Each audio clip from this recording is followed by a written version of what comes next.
नमस्कार, बहुत स्वागत है आपका। आपके साथ मैं हूं आकांक्षा राजपूत। खंडवा लोकसभा सीट पर प्रत्याशी चयन को लेकर बीजेपी में मंथन का दौर जारी है। खंडवा सीट से बीजेपी टिकट के दावेदारों पूर्व मंत्री अर्चना चिटनीस और हर्षवर्धन चौहान ने भोपाल में पार्टी अध्यक्ष वीडी शर्मा से अलग अलग चर्चा की। वीडी शर्मा के साथ सुहास भगत भी इस चर्चा में मौजूद रहे।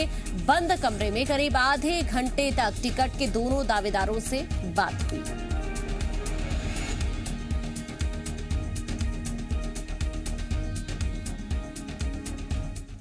शब्द, समर्थक शब्द, ये सारे कांग्रेस पार्टी के समर्थक के शब्द हैं। हमारे यहाँ ना कोई दावेदार होता है, ना कोई किसी का समर्थक होता है। सब पार्टी की रीति नीति पर काम करने वाले कार्यकर्ता हैं। और पर जो संभावित दावेदार है, हर्षवर्धन चौहान है, कई और नाम भी हैं। इस तरफ भी देखिए, आपके आसपास में जो है कई दावेदार हैं, आप भी हैं उनमें से। हम सब कार्यकर्ता हैं और जिसे पार्टी उम्मीदवार तय करेगी हम सब उसके साथ हैं। बुरहानपुर, खरगोन, देवास, चारों जिलों के सभी पदाधिकारी कार्यकर्तागण यहाँ आज उपस्थित हुए बैठक के लिए। तो मैं बस इतना ही कहूँगा आपसे कि हम सभी बैठक के लिए आए हैं। मैं क्षेत्र की बात कर रहा हूँ सर, कितनी तैयारी है, क्या कार्यकर्ताओं का मन क्या है? आप तो सबसे पार्टी की तो पूरी तैयारी है, हाँ, जो होना है ना? और आज बैठक के लिए आए हैं बस। एक तरफ जहां प्रत्याशी को लेकर हलचल तेज है, वहीं बीजेपी कांग्रेस में जुबानी जंग भी शुरू हो गई है। कांग्रेस ने बीजेपी पर अंतर्कलह का आरोप लगाया, वहीं बीजेपी ने पलटवार करते हुए कहा कि हम तो कार्यकर्ताओं के साथ बैठकर रह रहे हैं। कांग्रेस के तो कमलनाथ ही गायब है।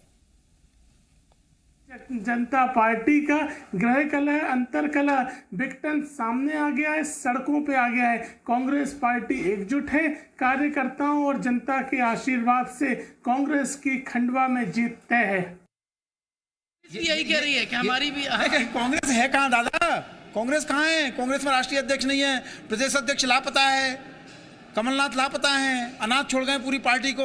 बंटा ढार के भरोसे छोड़ गए, जो कहते हैं कि मैं जाता हूं तो वोट कट जाते हैं। तो कांग्रेस है कहाँ मैदान में? इलेक्शन में फाइट नहीं दिख रही कांग्रेस में तो मस्खरापन हो रहा है। फाइट नहीं दिख रही कांग्रेस। अरे फाइट है ना, आपस में लड़ने की फाइट है। कांग्रेस को कौन कितना मिटा सकता है, इसकी फाइट है। भोपाल से खबर आपको बताते हैं। बीजेपी प्रदेश प्रभारी मुरलीधर राव का दौरा है कल। उपचुनाव की सीटों को दौरा करने वाले हैं मुरलीधर राव। खंडवा, जोबट, पृथ्वीपुर, रैगांव में बैठक करेंगे और 2 से 3 दिन में हो सकती है बीजेपी प्रदेश चुनाव समिति की बैठक। प्रत्याशियों का पैनल बनाकर दिल्ली भेजेगी चुनाव समिति। ये बड़ी खबर भोपाल से इस वक्त हम आपको बता रहे हैं। बीजेपी प्रदेश प्रभारी मुरलीधर राव का दौरा है कल। उपचुनाव की सीटों का दौरा करेंगे मुरलीधर राव। खंडवा, जोबट, पृथ्वीपुर, रैगांव में बैठक करेंगे राव। खंडवा लोकसभा उपचुनाव के लिए भले ही कांग्रेस ने प्रत्याशी की आधिकारिक घोषणा नहीं की है, लेकिन टिकट के प्रबल दावेदार अरुण यादव ने विधिवत प्रचार शुरू कर दिया। आज उन्होंने ब्रह्मगिर सिद्ध क्षेत्र के मंदिर में मत्था टेका और प्रचार अभियान की शुरुआत की। अमलपुरा ब्लॉक के शिवना गांव में उन्होंने कांग्रेस कार्यकर्ताओं के प्रशिक्षण कार्यक्रम में चुनाव जीतने के टिप्स दिए और मतदान होने तक पन्ना प्रमुख से लेकर ब्लॉक प्रमुख तक के कार्यकर्ताओं को जिम्मेदारी सौंपी। हालांकि अरुण यादव अभी भी यही कह रहे हैं कि चुनाव लड़ने के लिए योग्य प्रत्याशी पर अंतिम मुहर कांग्रेस हाईकमान ही लगाएगा। कांग्रेस हाईकमान जो भी नाम तय करेगा, हम उसके लिए काम करेंगे। ये सब होता है चुनाव में, और मैं बार बार बोलता हूँ कि हम सब कार्यकर्ता हैं, पार्टी के निष्ठावान कार्यकर्ता हैं। पार्टी जो तय करेगी हम सबको मान्य होगा। ये अंतिम निर्णय दिल्ली से होता है, आपको पता है प्रमोद भाई, सिस्टम कांग्रेस पार्टी का। हम सोनिया गांधी का निर्देश का पालन करेंगे, प्रदेश कांग्रेस कमेटी का निर्देश का पालन करेंगे। जो भी उम्मीदवार दिल्ली से तय होगा वो कांग्रेस पार्टी का उम्मीदवार होगा चारों जगह। और हम सबकी ये जिम्मेदारी, नैतिक जिम्मेदारी अरुण यादव की, तमाम कार्यकर्ताओं की, उसको जिताकर दिल्ली भेजेंगे। उपचुनावों के लिए कांग्रेस प्रत्याशियों का ऐलान बाकी है। उससे पहले पूर्व केंद्रीय मंत्री और मध्य प्रदेश के दिग्गज कांग्रेसी अरुण यादव की दिल्ली दौड़ देखने को मिल रही है। अरुण यादव ने खुद ट्वीट कर जानकारी दी कि दिल्ली में कमलनाथ और एमपी कांग्रेस प्रभारी मुकुल वासनिक से मुलाकात की। अरुण यादव ने लिखा कि पार्टी अगर किसी समर्पित कार्यकर्ता को प्रत्याशी बनाना चाहे तो मैं उसकी पूरी मदद करूंगा। तो क्या पार्टी खंडवा से किसी और को टिकट देने के मूड में है? या फिर अरुण यादव ने कोई मास्टर स्ट्रोक खेला है। वैसे अरुण यादव ने अपने ट्वीट में राहुल गांधी से जल्द मुलाकात की बात लिखी है। आपको बता दें कि खंडवा लोकसभा सीट से सुरेंद्र सिंह शेरा अपनी पत्नी के लिए टिकट मांग रहे हैं। ऐसे में खंडवा में कांग्रेस प्रत्याशी की रेस रोमांचक हो गई है।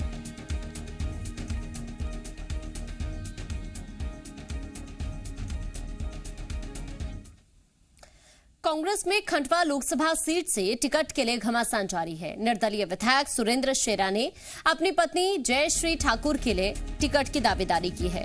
कांग्रेस कार्यालय पहुंचे निर्दलीय विधायक सुरेंद्र सिंह शेरा पार्टी पदाधिकारियों के साथ चर्चा उन्होंने की। उन्होंने दावा किया कि अगर सचमुच सर्वे के आधार पर टिकट मिला तो उनकी पत्नी जयश्री ठाकुर को कांग्रेस का टिकट तय है। वहीं दिल्ली में कमलनाथ और मुकुल वासनिक से अरुण यादव की मुलाकात पर उन्होंने कहा कि टिकट मांगना सबका अधिकार है। सुरेंद्र सिंह शेरा ने कहा कि पार्टी जिसे भी टिकट देगी उनका परिवार पूरी ताकत के साथ खड़ा रहेगा। कांग्रेस के साथ खड़ा रहा, कभी भी। दो भाई सांसद रहे कांग्रेस की पार्टी से, आदरणीय राजीव जी का सब आशीर्वाद था। बड़े भाई को स्वर्गीय इंदिरा जी ने टिकट दिया था। दूसरे नंबर भाई ठाकुर महेंद्र कुमार सिंह जी स्वर्गीय, उनको भी स्वर्गीय राजीव गांधी ने टिकट दिया था। और मुझे पूरी उम्मीद है कि इस बार भी आदरणीय कमलनाथ जी और राहुल गांधी, सोनिया जी और प्रियंका जी से मिलकर मुझे टिकट देंगे। खंडवा लोकसभा सीट से टिकट की दावेदारी को लेकर कांग्रेस में घमासान मचा हुआ है। पूर्व केंद्रीय मंत्री अरुण यादव के अलावा निर्दलीय विधायक शेरा अपनी पत्नी के लिए टिकट की दावेदारी कर रहे हैं, तो वहीं अरुण यादव को दूसरे कांग्रेस नेताओं का समर्थन भी मिल रहा है। श्योपुर के कांग्रेस विधायक बाबू चंदेल ने अरुण यादव का समर्थन किया है। उन्होंने कहा कि अरुण यादव कांग्रेस के काफी सीनियर और अनुभवी निष्ठावान नेता हैं। ऐसे में सिर्फ उन पर ही जीत का दांव खेलना चाहिए। बाबू चंदेल का दावा है कि बीजेपी के खिलाफ कांग्रेस को जीत दिलाने वाले अरुण यादव सबसे मजबूत उम्मीदवार है। बाबू चंदेल ने निर्दलीय विधायक शेरा को अवसरवादी कहा है। कांग्रेस विधायक बाबू चंदेल ने कहा कि जरूरत पड़ने पर वो खुद राहुल गांधी से अरुण यादव को प्रत्याशी बनाने की मांग करेंगे। चुनाव अरुण यादव जीत सकता है। वो प्रदेश और केंद्र का भी नेता रहा, उसकी छवि है। ये अरुण यादव जी की बहुत बड़ी मेहनत की उसने और प्रदेश को मजबूत किया और मध्य प्रदेश में सरकार बनी। ऐसे में टिकट किसको मिलना चाहिए? अरुण यादव जी को मिलना चाहिए। अरुण यादव से अच्छा कोई लीडर नहीं है। ये शेरा भाई तो ये निर्दलीय है, ये तो जिधर चलता मामला जिधर चले जाते हैं। अरुण यादव लीडर है। एमपी में 30 अक्टूबर को होने वाले उपचुनाव के लिए बीजेपी ने अपनी तैयारियां अंतिम रूप देना शुरू कर दिया है। जिन 4 सीटों पर उपचुनाव होने हैं उनमें एक सीट निवाड़ी जिले की पृथ्वीपुर है। इस सीट पर बीजेपी ने मंत्री भारत सिंह कुशवाहा को प्रभारी बनाया है। भारत सिंह कुशवाहा ने दावा किया कि सिर्फ पृथ्वीपुर ही नहीं बल्कि बीजेपी 4 सीटों पर जीत दर्ज करेगी। उन्होंने कहा कि चौथे कार्यकाल में सीएम शिवराज सिंह ने जो काम किया है उससे जनता खुश है। साथ ही उनका कहना है कि 15 महीने की कमलनाथ सरकार में जिस तरीके से अराजकता का माहौल रहा उसे भी जनता ने देखा है। मुख्य रूप से जनता इस बात को भी समझ चुकी है कि अगर कोई विकास किसी के नेतृत्व में अगर संभव है तो वो शिवराज जी के नेतृत्व में। तो क्या लगता है कांग्रेस कहीं टिक पाएगी कि नहीं टिक पाएगी?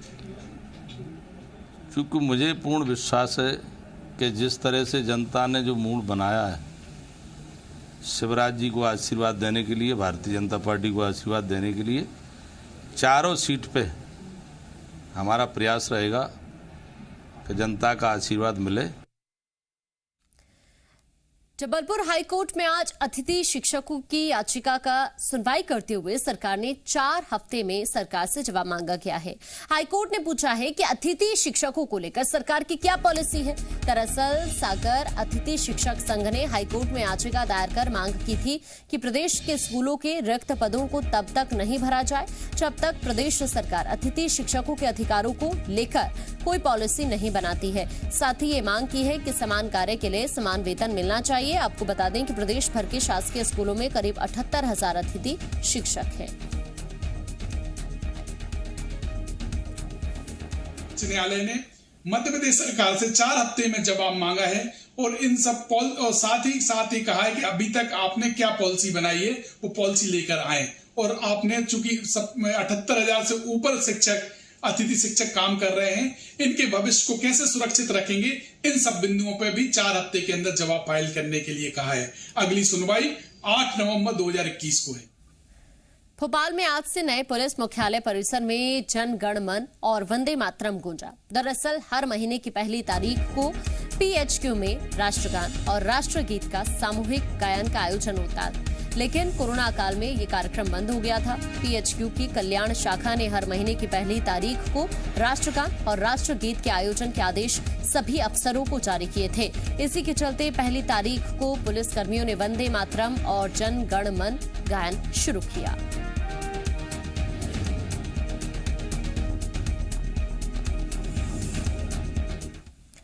खबर ग्वालियर से, जहां कांग्रेस विधायक पर मामला दर्ज किया गया है। सुमावली से कांग्रेस विधायक अजब सिंह कुशवाहा के साथ साथ उनके दामाद पर भी धोखाधड़ी का मामला दर्ज किया गया। 26 दिन के अंदर धोखाधड़ी की दूसरी शिकायत दर्ज हुई। पीड़ित की शिकायत के बाद दर्ज ये मामला करीब 8 साल पुराना बताया जा रहा है, जिसमें उन पर 1 करोड़ लेने के आरोप लग रहे हैं। हजीरा थाना पुलिस मामले की जाँच में जुटी हुई है। हजीरा थाने में एक प्रकरण दर्ज हुआ है जिसमें यह आरोप लगाया गया है कि एग्रीमेंट हुआ था और इन्होंने पैसे भी प्राप्त किए थे, परंतु उसके बावजूद भी एग्रीमेंट का पालन नहीं हुआ और ज़मीन नहीं मिली। और जो एग्रीमेंट हुआ था उस पर हस्ताक्षर भी हैं और राइटिंग भी है। तो इस आधार पे ये एक प्रकरण दर्ज किया गया है 420 का, और इसमें अब इन्वेस्टिगेशन किया जा रहा है। उसमें जो भी तथ्य आएंगे उसके आधार पर कार्रवाई की जाएगी। मध्य प्रदेश में शहर शहर डेंगू का कहर बढ़ता जा रहा है। डेंगू के प्रकोप को रोकने के लिए सरकार सजग है और डेंगू का लार्वा नष्ट करने के लिए अतिरिक्त टीमों का गठन किया गया। स्वास्थ्य मंत्री प्रभुराम चौधरी ने बताया, प्रदेश में अभी तक 5000 डेंगू के मामले सामने आ चुके। ऐसे में लोगों को जागरूक करने के लिए जन जागृति अभियान चलाया जा रहा है। बावजूद इसके लोगों की लापरवाही नजर आ रही है। सर्वे टीम को लगातार लार्वा मिल रहा है। स्वास्थ्य मंत्री ने बताया कि डेंगू के मरीजों को आयुष्मान कार्ड के तहत इलाज मिले, ये सुनिश्चित किया गया है। सरकारी अस्पतालों में अतिरिक्त डेंगू वार्ड में डेंगू मरीजों को बेहतर इलाज व्यवस्था और मॉनिटरिंग लगातार की जा रही है। अभी तक मंदसौर में सबसे ज्यादा मामले सामने आए हैं, जहां 1078 लोग डेंगू पॉजिटिव पाए गए। वहीं जबलपुर में 649, इंदौर में 427, रतलाम में 391, राजधानी भोपाल में 376 और उज्जैन में 330 मामले सामने आए हैं। अधिक इफेक्टेड जिले हों वहाँ हम लोगों ने एक्स्ट्रा टीमें बनाई हैं। सर्वे हम लोग कर रहे हैं, घर घर जाकर हमारी टीमें जा रही हैं, लोगों को जागरूक भी कर रही हैं। और जो साफ़ पानी कंटेनर में, गड्ढे में, कूलर में, गमले में एकत्रित हो जाता है जिसमें लार्वा बनता है, वो पूरी समझाइश भी दी जा रही है और छिड़काव भी दवाइयों का किया जा रहा है। रतलाम में डेंगू के मरीजों की संख्या लगातार बढ़ रही है। सरकारी अस्पताल में बेड कम पड़ने लगे हैं। मरीजों का प्लेटलेट्स भी कम हो रहा है, जिसको लेकर जिला प्रशासन की चिंता बढ़ गई है।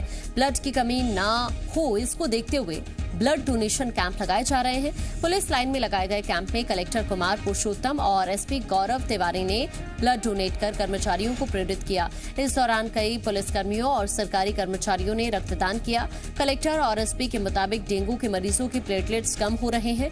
ऐसे में प्लेटलेट्स के लिए ब्लड की जरूरत है। इसी को लेकर ब्लड डोनेशन कैंप लगाया गया है।